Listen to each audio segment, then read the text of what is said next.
বেশ কিছুদিন যাবৎ ক্রিকেট পাড়ায় কথা চলছিল বা গুঞ্জন শোনা যাচ্ছিল পরিবর্তন হবে বিসিবির নেতৃত্ব।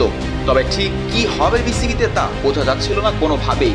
বাংলাদেশ বনাম পাকিস্তানের মধ্যকার 3 ম্যাচের প্রথম টি-20তে টাইগাররা হারার পরপরই গণমাধ্যমে গুঞ্জন ভেসে আসে বিসিবির সভাপতি ফারুক আহমেদকে বহিষ্কার করা হবে বোর্ড থেকে।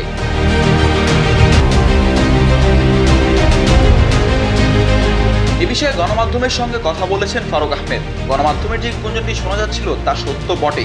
সেই সাথে ফারুক আহমেদের পদত্যাগের পর সরকার অন্য কাউকে বসাতে চেয়েছেন, এটাও সত্যি। তবে ফারুক আহমেদকে নিজের বাসায় ডেকে নিয়ে কি বলেছেন বর্তমান সরকারের ক্রীড়া উপদেষ্টা আসিফ মাহমুদ?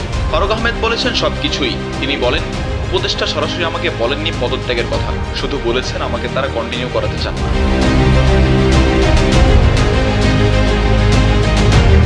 এমত অবস্থায় যদি তার পদত্যাগ করতে হয় তাহলে কি করবেন 21 আগস্টে সব বিধিবিধান মেনে সভাপতি হওয়া ফারুক আহমেদ? জবাবে তিনি বলেন, এখন এই বিষয়ে কিছু বলতে যাচ্ছি না, দেখা যাক কি হয়।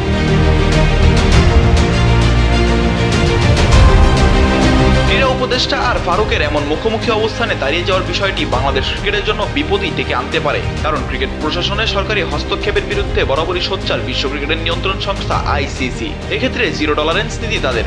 সরকারি হস্তক্ষেপের জন্য শ্রীলঙ্কা ও জিম্বাবুয়ের নিষিদ্ধ হওয়ার ঘটনা নিকট অতীতেই আছে। ফারুককে সরিয়ে দেওয়া হলে বাংলাদেশের উপরও নেমে আসতে পারে নিষেধাজ্ঞার খড়গ। আবার ফারুক পদত্যাগ করলেও প্রমাণ করা মুশকিল যে এই সিদ্ধান্ত সরকারি প্রভাবমুক্ত নয়।